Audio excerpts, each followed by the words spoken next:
Gafanhoto, eu morava na Barra do Pinheiro. Eu era piá, assim, mais ou menos. Aquele barulho no ar, né? Que nem um avião. Gafanhoto. Aquilo era nuvem. E tomava o estado inteiro, onde tinha lavoura na colônia, na casa, alface, comia tudo os bichos, de tanto gafanhoto.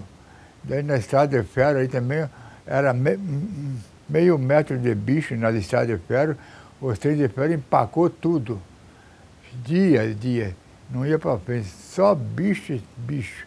E na colônia matava ali os bichos ali, não adianta, aquilo é assim, é que nem nuvem, gafanhoto, vai devorando tudo que tem na frente, devora tudo. Mas fica dias aquilo ali, né? Incomodando, fica dias. Mas não morde também. Ela come ali, daí vão dar certo pomar, daí o mar não tem fim mesmo, né? Hoje em dia você vê que o gafanhoto tem veneno, tem tudo, né?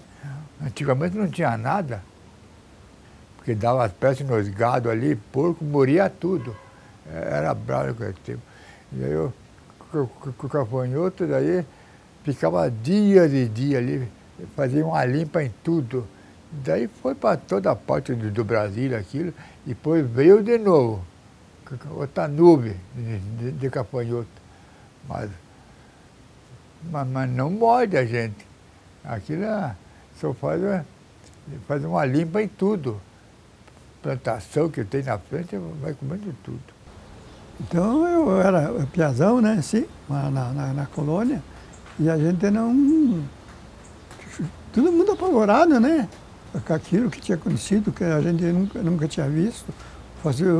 Meus pais não tinham visto aquilo ali, meus avós, ninguém tinha visto aquilo ali, né? Só que a fala que mais era que ia acabar o mundo. Né? Daí dizia, mas por que vai acabar o mundo? Porque acho que o pessoal não vai ter o que comer. Os bichos comiam tudo, né? Então foi uma coisa bastante que chocou tudo o povo, mas o pessoal da colônia, o pessoal meio assim que não tinha muita experiência, né? Tudo sem estudo, sem nada. E de uma noite para outra, se olhava na horta ali, não tinha mais nada de comida. Eles comiam tudo. Né? E só eu não lembro quanto de tempo ficou aquilo ali. Isso aí eu não tenho bem lembrança, né? De quanto de tempo permaneceu isso aí. Né? Olha, isso aí eu não, bem eu não me lembro como é que eles fizeram. Se dizer que primeiro que eles fizeram foi o negócio de fazer fumaça. Né? Para atropelar, porque eles atropelavam, chegavam e devoravam tudo, né?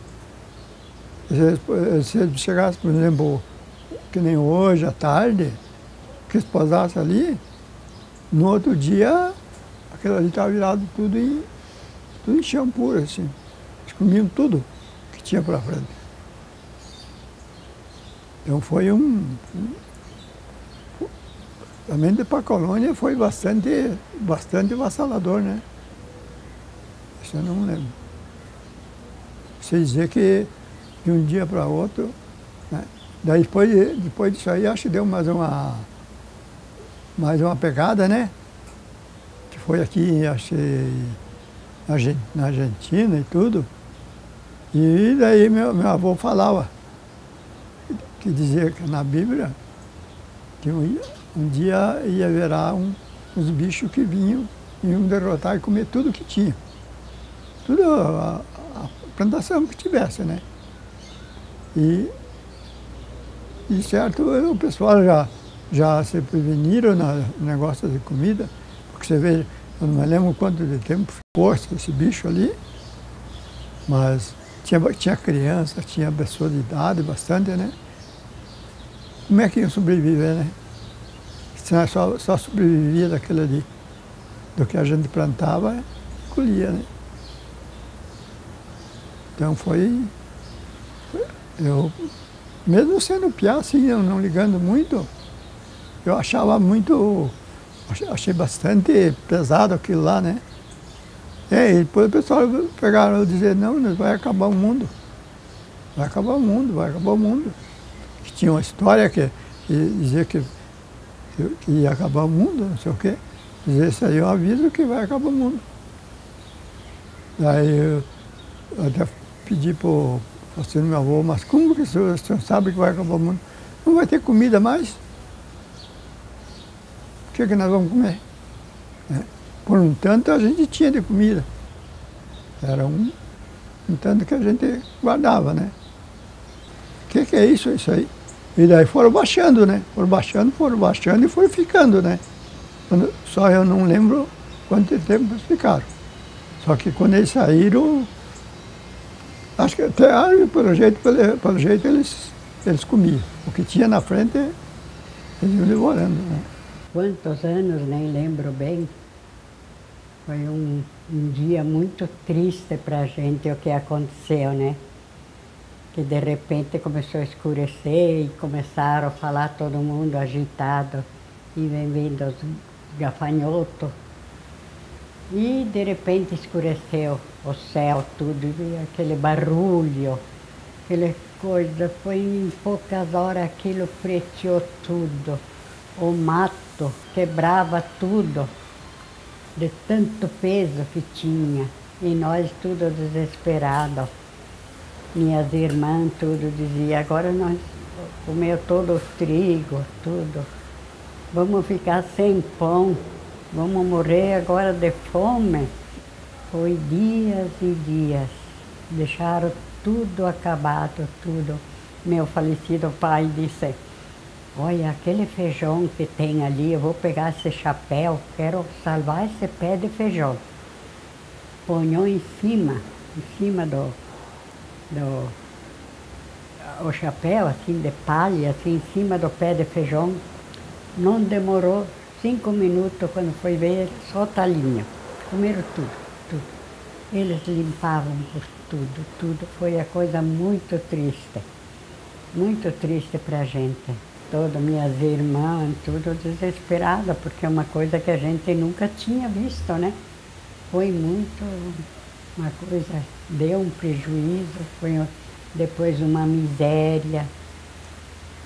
E daí, sempre naquela época, tinha o trigo que a gente mandava moer para fazer o pão.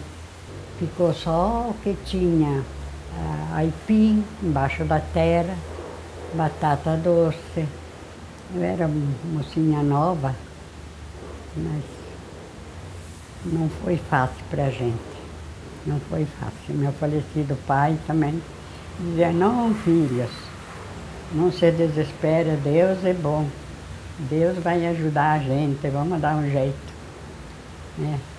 Claro, minha falecida mãe fazia aquele pão de fubá, então, sabe? Porque não tinha mais farinha. Que eles vieram da Argentina aquela vez, os gafanhotos. Quando era criança, eu morava em Trezetilha. E teve uma temporada lá, a gente já estava para 6, 7 anos, e veio uma onda de gafanhoto de Linha do Cedro para Trezetilhas. Era um bichão mais bonito, grandão, comia tudo que achava pela frente. E daí meus pais estavam dentro da casa, gritaram, filhos, olha lá, os bichos estão vindo, vamos correr. Tudo pegou panela e balde e lata e fomos batendo. E eles foram, e daí abaixaram um pedaço de planta de zevém empolgado lá, e lá eles comeram tudo. Nossa, aquilo limparam. Tudo que é coisa que podia jogar nos bichos, a gente foi jogando. Os homens de Trezetilha jogavam aquele pó com bomba, para ver se espantava, mas pouco saía. E daí nós lata, e eles foram levantando, uns morriam, outros voavam de novo e vieram para o lado de Gramado dos Leite, vieram para baixo. Mas era uma onda que aquilo chegava a fazer barulho no ar, de tanto cafanhoto. Eu nunca vi uma coisa daquela. E era no meu tempo, de criança, lá em Trezetilha. Você vê, eu me lembro dos cafanhotos até hoje. Era bicho desse tamanho. Eu nunca tinha visto, às vezes, quando eles dizem aqui, mãe, ali um cafanhoto. Não tem, aqui não existe cafanhoto. Você vê bem esses grilos brancos, mas era um bicho assim. Meu Deus do céu, era horrível de ver. E os bichão, disse, os cachorros hoje pulam, matam esses grilos e comem. Imagina aqueles cafanhotos. Estão morrendo de fome os bichos no mato e... Mas não tem mais, agora não existe mais cafanhoto, né? Ou existe? Ah, eu lembro, veio os cafanhotos e o pessoal da colônia ali tentava espantar para ver se salvar um pouco a plantação. Mas aí eu levantava uma turma e já vinha outro atrás, aí então parou. Então ali limparam. Mas chegava de quebrar galho de árvore onde pousava à noite, o cafanhoto pousava ali e chegava de quebrar galho de árvore de quantia de cafanhoto que tinha. E ficou ali, desovaram também. Onde que era no terreno assim, lavoura mais limpa, que não era muito terreno molhado, ali, desovaram ali, ponhava aquela embaixo da terra, fazia aquele... Desova ali, um tipo de cartucho ali. Fechavam ali, e depois, daí eu acho que, não lembro bem, mas uns 15, 20 dias, saía os filhotinhos. Então os filhotinhos não tinham asa para voar, só ficavam ali, mas comiam, né? Ia comendo, crescendo. E ali se fazia umas valas, o colono fazia uma vala funda, lá uns 50 centímetros de fundura, umas valas. Então tocava os cafanhotos de pé, ele... Quando entrava dentro daquela vala, cobria. Ali cobria para o que faziam, né? Tinha que fazer.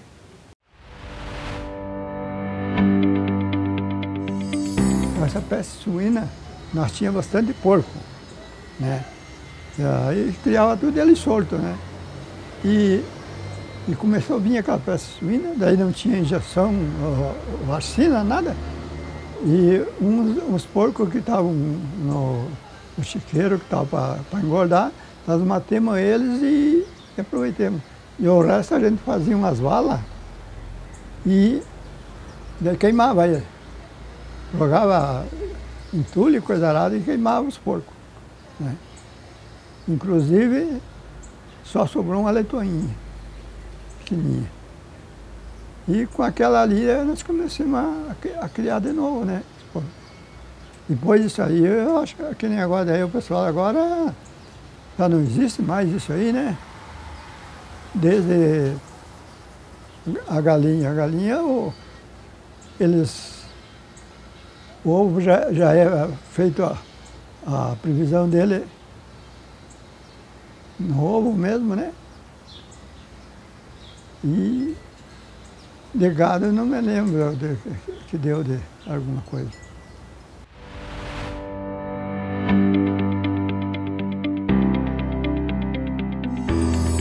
Pois é, falando sobre a ferrovia, sobre a estrada de ferro, isso ali, quando eu entrei trabalhar ali, é 50 anos atrás. Então, das vezes a gente conta as coisas, as pessoas se admiram como é que era, né? Porque é bem diferente, né? Naquele tempo não existia quase trabalho, não existia serviço para as pessoas, era só nas colônias, então era mais difícil ainda.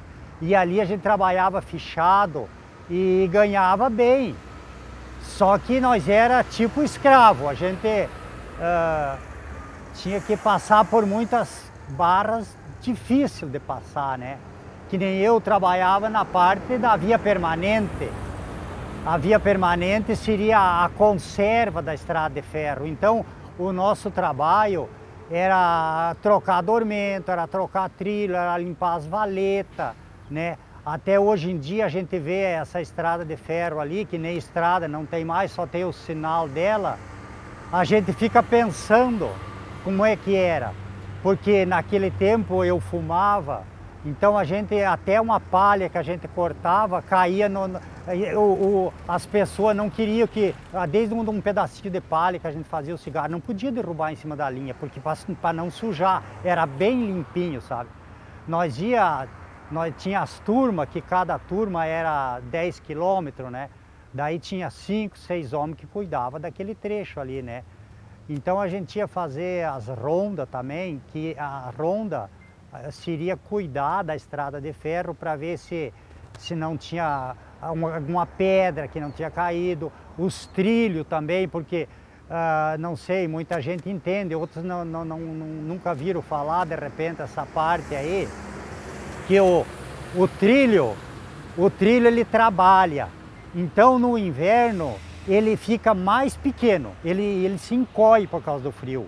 Daí fazia naquela junta, tinha os parafusos grossos, mas às vezes arrebentava aqueles parafusos. Daí tinha que ir lá e colocar um pedacinho de trilho, para que a roda do trem chegava ali, não tinha problema de desencarrilhar, não tinha problema de cair fora do trilho, né?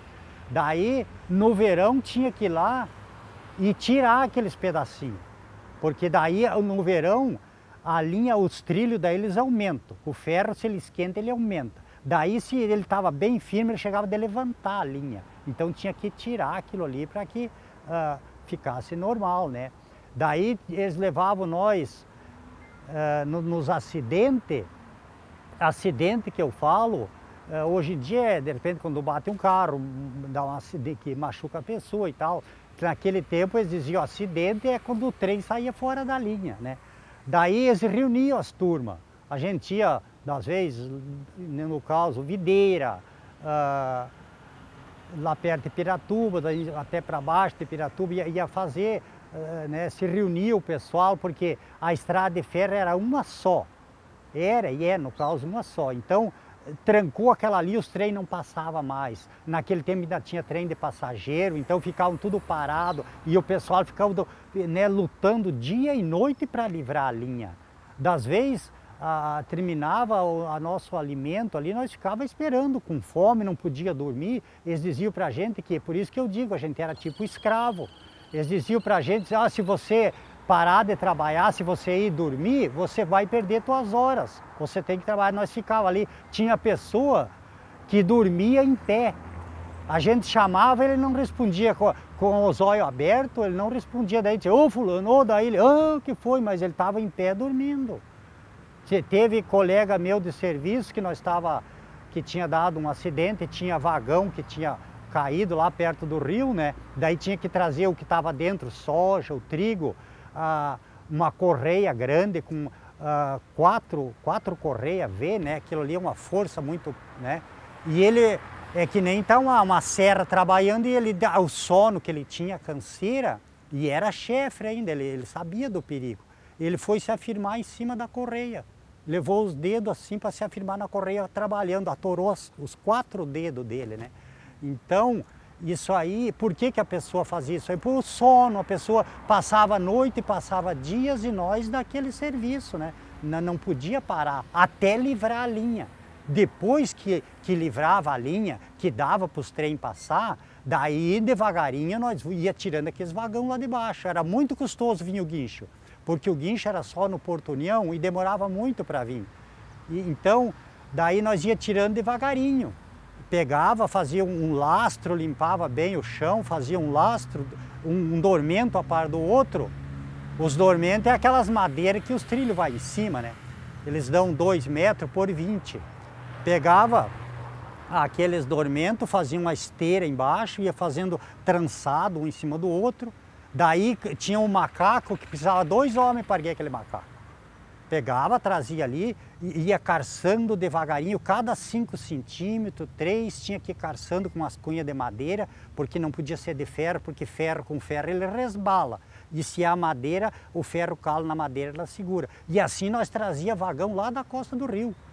Um vagão vazio é 20 toneladas, né? Máquina eu nunca ajudei a trazer a locomotiva pesa 90, a locomotiva pesa 95 toneladas. Então, isso aí é tudo coisa que a gente... E quando nós estávamos trabalhando ali, era com chuva, podia estar chovendo, estava trabalhando. Então, naquele tempo, as coisas eram assim. Mesmo quando não era acidente, que a gente era os dias normal de nós trabalhar, a gente levava o almoço. O nosso horário de almoço, toda a vida foi 11 horas. O mais antigos, que quando eu entrei na rede, eles falavam que o horário de almoço nunca mudou, era sempre 11 horas. E nós pegávamos às 12. Naquele solão a gente via os colegas da gente trabalhando assim, quando a gente saía tomar um copo d'água, uma coisa, eles estavam arcados, socando embaixo do dormento, por cima deles parecia aquela primavera, parecia que era uma lavareda, assim, sabe?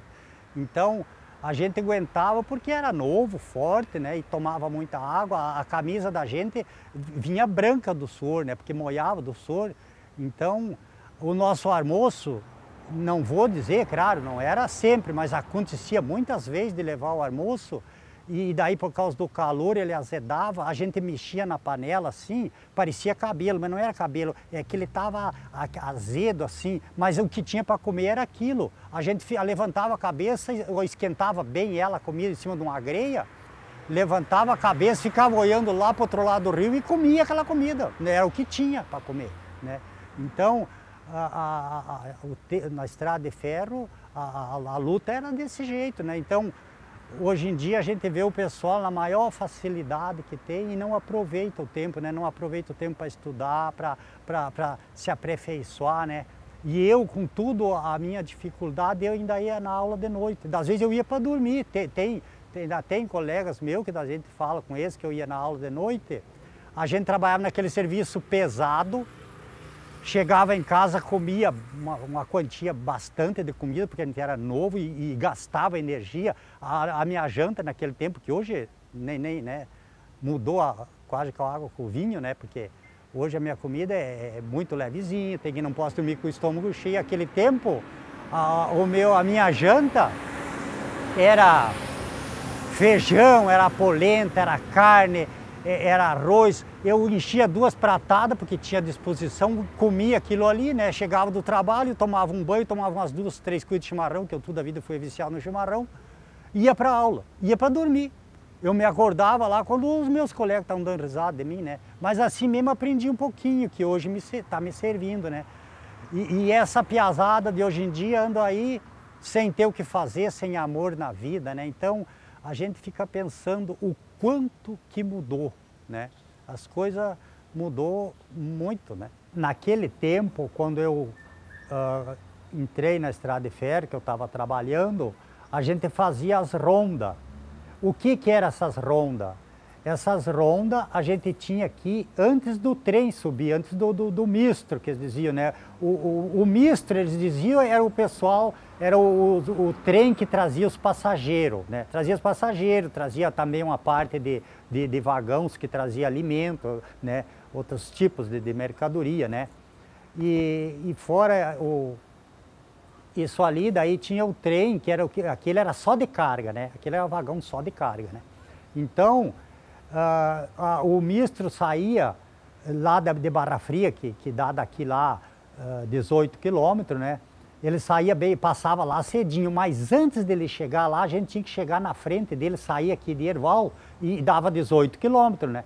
Então, a gente tinha que sair em média 4h30, 5 horas da manhã e não tinha nem luz, nada, claro, não tinha lâmpada, nada, era no escuro, só que tinha os trilhos relampeavam, porque passava muito trem, então os trilhos em cima os boletos, como dizia, porque o trilho ele é dividido em 3 partes, tem a parte que vai em cima do dormento, que eles diziam que era a sapata, e tem aquela parte que é mais fininha e mais alta, que era a alma, né, quer dizer, a arma do trilho, e em cima o boleto. Então o boleto de tanto passar os trilhos, tanto passar trem, os trilhos ficavam muito relampeando assim, então de noite alumiava, a gente ia por o meio dos trilhos, ia embora, né?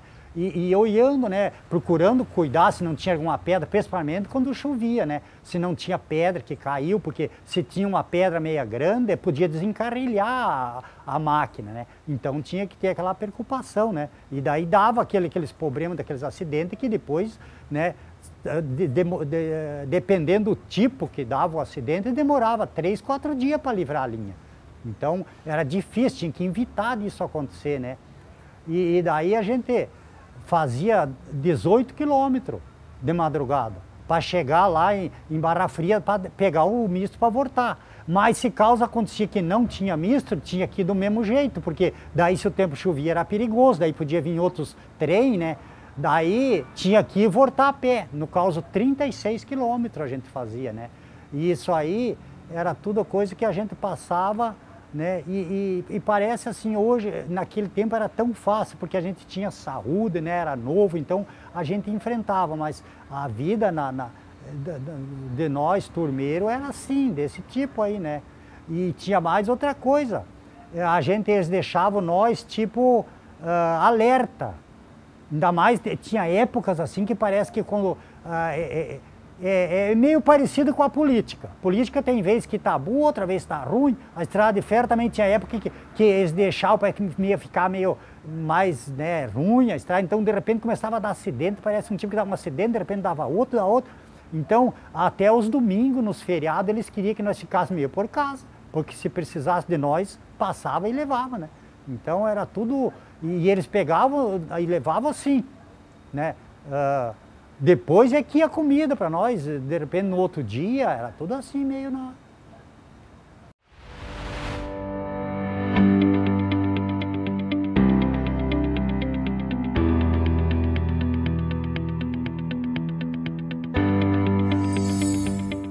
A falecida sogra era uma pessoa muito querida. Ela trabalhava muito bem com medicamento e atendia muitas pessoas. Dia 19 de janeiro era um dia muito sagrado para ela, e dia 20 era dia de São Sebastião, então ela fazia festa. Fazia a bandeira, fazia o almoço. Primeiro tinha o terço, com a bandeira, a oração, os santos, tudo muito lindo aquilo ali, muito enfeitado, muita gente. Nossa, rezavam o terço, depois terminavam o terço, era 11 horas, tinha os churrasqueiros assando churrasco e fazendo as prendas para lá e para cá, e quando terminava às 11 horas iam para o lado da mesa. Tem as mesas, tudo, o churrasqueiro servia muito bem, todo mundo dava prenda, tinha bolo, cuca, a gente fazia 2, 3 dias essas coisas. Ia lá, ia servindo, daí servia a festa. E as pessoas vinham, e uns queriam se tratar, mas no dia da festa ela não atendia. Ela atendia durante a semana.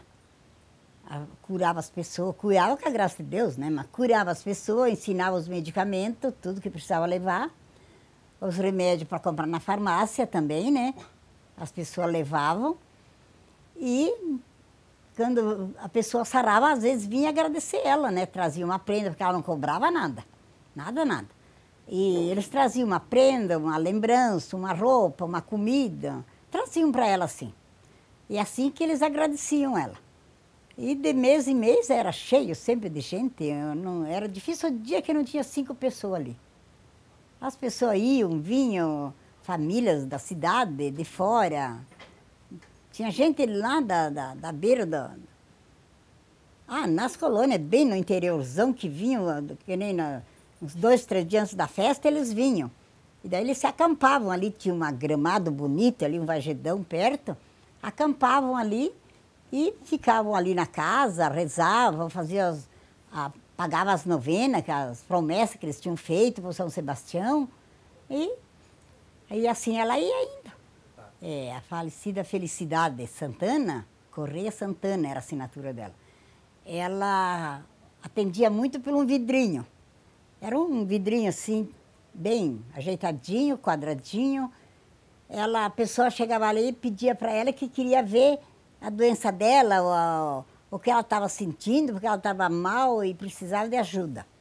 E ela olhava, ia ali, fazia a oração dela, olhava no vidro. Agora, se a pessoa vinha ali com maldade ou ruim, ela já dizia, espera lá fora ou pode ir saindo, que hoje não vou te atender. Mas se a pessoa era boa, ela vinha, ela olhava naquele vidro, ela já dizia, olha, sente que eu vou te ensinar o remédio para você fazer em casa e uma dose para você ter que comprar na farmácia. Que na farmácia também tem muito medicamento bom que você pode comprar. E daí ela ensinava, com aquele vidrinho ali, ela via toda a vida da pessoa. Se você chegava ali com maldade para prejudicar ela, alguma coisa, ela já te dizia na hora. Você, por favor, saia, vá, senta lá fora, lá, mais tarde eu te atendo. Para não dizer para a pessoa, suma daqui, né? Que vai embora que você não presta, né? Tinha muita gente que precisava de ajuda e vinha ali para roubar, para ver o que ela tinha para roubar. Mas assim ela foi passando. A falecida sogra, quando deu aquela enchente, uma enchente muito forte, e ela tinha todos os santinhos dela, a casa, a enchente que pegou na casa, estava levando com todo o que tinha dentro, os pertences, bicho, e a enchente estava levando embora, tudo. Daí os filhos foram lá, acudiram ela, tiraram ela de dentro de casa, mas os santos dela, deu o vento e a chuva e a água muito forte, levou, deixou em cima de uma uva Japão, tudo pendurado lá, os santos dela, a água não levou embora, deixou tudo ali. Dava até dó de ver São Sebastião, o anjo da guarda, penduradinho lá em cima. Que daí foram juntar tudo, o restante que sobrou da enchente, estava lá, os santos dela. Porque era uma coisa tão santa que ela atendia o povo, que nem a água não levou. Então, eu sou uma das netas da dona Felicidade Correia Santana, né? Chamava-se ela de Nona Dade. Eu tenho uma lembrança, assim, de infância dela muito bonita, assim, porque era uma avó que estava sempre presente na minha vida. E eu lembro também das benzeduras que ela fazia na casa dela, das festas que aconteciam, né? Sempre dia 20 de janeiro, a festa de São Sebastião. A minha nona, né? Ela fazia essa festa, onde reunia várias pessoas da cidade de Joaçaba, Valdoeste, e também de cidades vizinhas. Vinha gente de Rio das Antas, que ela tinha parente, Videira. Então era uma festa assim que ela mesma planejava, juntamente com os parentes, e que acontecia. Mas a minha lembrança maior assim dela é da sala dela, onde ela fazia os benzimentos, né? A garrafinha de água que ela colocava na cabeça para tirar o sol, ela benzendo com a linha, costurando, né? Quando fala da questão de rendiduras e também da questão de vermes. Então, era uma cultura popular da época muito bonita, que acho que vale a pena a gente relembrar. E também na enchente de 83, a grande enchente, eu estava presente. Então, a minha avó morava na beirada do Rio do Peixe. E na enchente de 83, então, morávamos no São Vicente, e logo que aí começou a subir as águas, eu desci, né, no sentido da casa dela.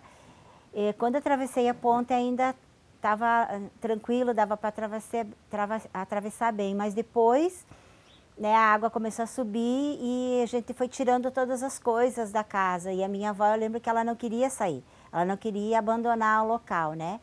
E aí eu e o meu primo, que a gente chama ele de Negão, a gente estava lá e fez com que ela saísse. Nós saímos com a água já cobrindo a ponte de ferro, tinha uma correnteza bem grande, como uma onda, e foi um momento de bastante medo, porque a gente sabia que era um tempo assim que talvez não voltasse mais, né? Porque a água, naquela ocasião, a gente já imaginava que ia levar tudo. Começamos pelas festas, né, que a avó, na verdade, nós chamava de nona, que todo ano ela fazia no dia 20 de janeiro, que até poderia cair durante a semana, que era no dia, seja lá segunda, terça, quarta, era no dia 20 de janeiro. E reunia muitas pessoas, mais parente, que era uma promessa que ela tinha, né? E a gente ajudava, participava muito com a questão de galinha, limpar galinha, enfim, matar porco. buscar outros tantos assim de encomendas na colônia.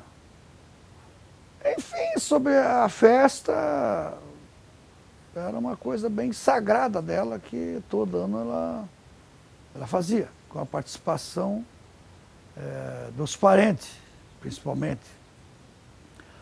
E depois a questão convivência com a minha avó, eu fui um dos netos que mais conviveu com ela, pelo fato dela morar sozinha. Até então eu fiquei muito tempo assim com a minha avó, lembro disso, que buscava querosene para ela, até então limpava aquele chamado lanterna, lampião, os vidros ali, de fazer limpeza. E também buscar muitas e muitas vezes, né, sal, açúcar, enfim, querosene. Aí na Augusto Trapassola, que chamava da Dona Lídia. E sobre a convivência que eu tive com a minha avó, ficava muito tempo com ela, bem pouco aqui porque minha avó ela era sozinha. Então a gente até plantava verduras, fazia, enfim, muito trabalho para ela, ela criava galinha. Então eu fui um dos mais que convivi com a minha avó muitos anos. Eu ia de lá, ia na escola. Então pena que com o tempo ali a gente perdeu ela, que deu uma grande enchente, e aí até então não acompanhei essa época, já tinha saído aqui de Herval, que até ela estava morando ali com a enchente, e aí o pessoal aí retiraram ela e fizeram uma casa para ela aqui junto com o meu tio. Isso eu lembro que ela fazia as benzeduras tanto em casa, como também na casa da pessoa, né? Ela ia e fazia benzedura. Eu muitas vezes fui junto nessas caminhadas, né? Às vezes era para o interior, ia de manhã, voltava à tarde. Ela fazia muito em casa, ela usava até um vidrinho assim de água, que ela chamava água santa, né? Água que ela benzia muito a cabeça, assim, dor de cabeça das pessoas. Enfim, benzimento geral, né? Ela, dores, machucadura, rendidura. Isso eu tenho lembrança muito dela. Sobre comidas, vamos conversar sobre comidas. A minha avó, lembro disso, que fazia muita cuscuz, farinha de beiju, fazia com ovo, até a gente tomava café de manhã, né? Enfim, ela fazia as comidinhas mais assim, que seria comidinha daqueles tempos, assim, caseira, né? De risotinho, feijoada, né? Fazia, né? São tantas assim que a gente, eu pelo menos não lembro, assim, lembro da casa que tinha um fogãozinho, que tinha em cima assim um arame, que era colocado aqueles toicinhos, né? Os toicinhos falavam, né? Que ficava lá. E também lembro do meu tio que pescava, também colocava aqueles peixes para secar. Lembro daqueles colchão de palha, que até então assim tinha que todo dia mexer no colchão, né, para que ele abaixava. Também lembro que guardava aquelas penas para fazer coberta, fazer travesseiro, pena de galinha. E a gente participava, eu, minhas irmãs aí. Também lembro que a gente usava muito o pilão, que é o chamado fazer canjica e fazia paçoquinha. Paçoquinha. Né? Tinha o socador ali, que tem o nome, mas não lembro, né? Muitos anos. Então, assim, de fazer cerquinha lá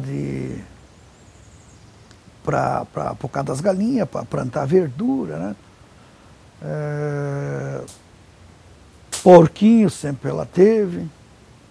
Tirar a água do poço, que era que eu fazia, né? Para ela. Então, é um tempo assim que traz muitas recordações para a gente. Eu sou um dos mais velhos da família, então assim, eu acompanhei muito mais a minha avó do que os demais, que eram mais novos, né? E depois eu saí daqui, então com 18 anos, e daí deu essa tragédia dela, da enchente e coisa, e aí foi morar aí com meu tio, e pouco tempo, não foi muito tempo, ela faleceu.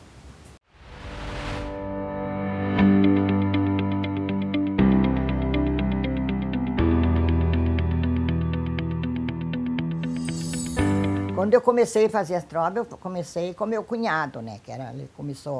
Ele tocava violão, que Deus o livre, daí comecei a trovar um dia de tarde, num sábado lá. E ele disse, comadre, você é daqui, já era comadre. Daí você sabe trovar? Digo, diga algum verso aí que quem sabe eu aprendo, né? Depende do que você vai cantar. Daí eu disse lá, daí ele disse, então domingo nós vamos cantar na rádio. Digo, vamos? Então vamos na rádio, vou te apresentar lá na rádio, com o Solito Moreno, disse que é para me levar você lá para cantar, que eles tinham um programa de sertanejo lá, muito bonito, né? Daí eu fui cantar lá.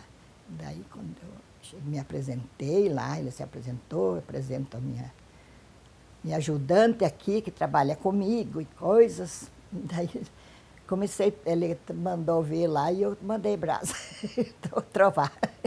E daí, dali nós começamos, daí nós trovemos acho que uns 6 meses. Eu fiquei saindo com ele, fui para Capinzal, trovar, fomos para lá, para Luzerna, esses redores aqui, sabe, onde eu fui.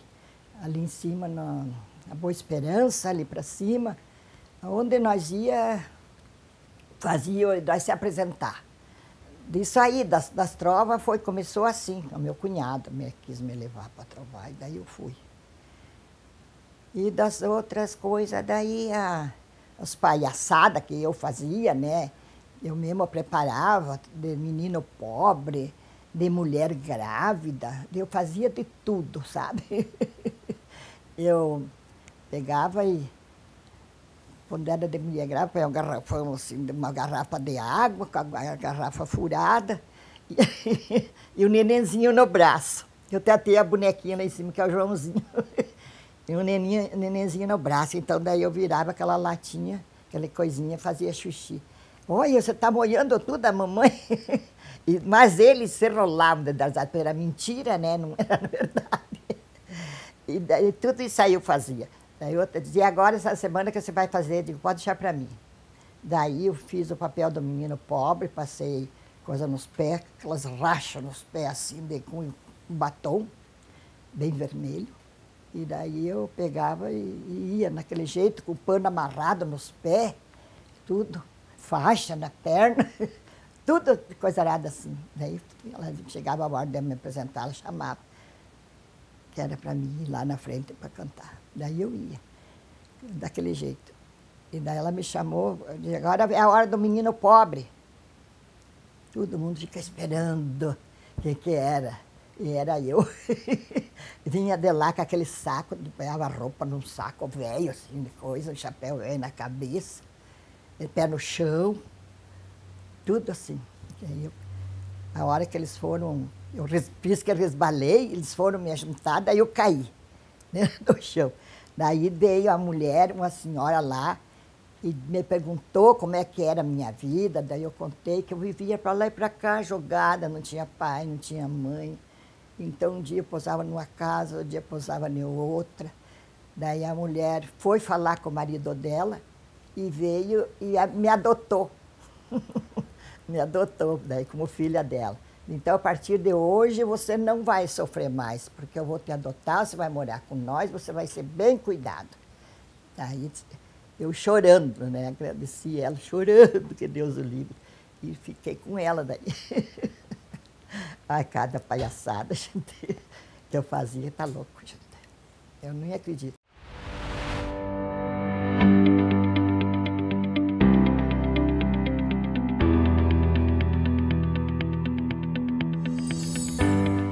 Meu pai se chamava José Chaves Neto, minha mãe Maria Santina Chaves. Eu tenho uma história bem linda de contar do meu paizinho. Ele gostava muito de cinema. Desde criança, muito, muito de cinema ele gostava. E daí, quando ele conheceu a mãe, ele acabou roubando ela, que naquele tempo, né, muito roubavam. Não esperava se namorar, casar, roubavam mesmo, né? E ele roubou ela, eles fugiram junto e foram para Capinzal. E daí tinha matinê cinema. Ele deixou a mãe no hotel e foi para o matinê cinema. E de noite foi de novo, porque a mãe nunca gostou de cinema, né? Então ele ia sozinho, ele não perdia nenhum. Daí quando ele contava, eu era pequena, eu lembro muito disso, que quando vinha visita muito ali em casa, ele, se era na quarta-feira ou sábado e domingo que ele queria ir no cinema, ele pulava a janela e deixava a mãe com as visitas e ia para o cinema. Quando a mãe ia procurar ele, ele não estava mais. Daí a mãe já sabia que ele tinha fugido para ir no cinema, né? E essa é a história do seu José. Ele era uma figura.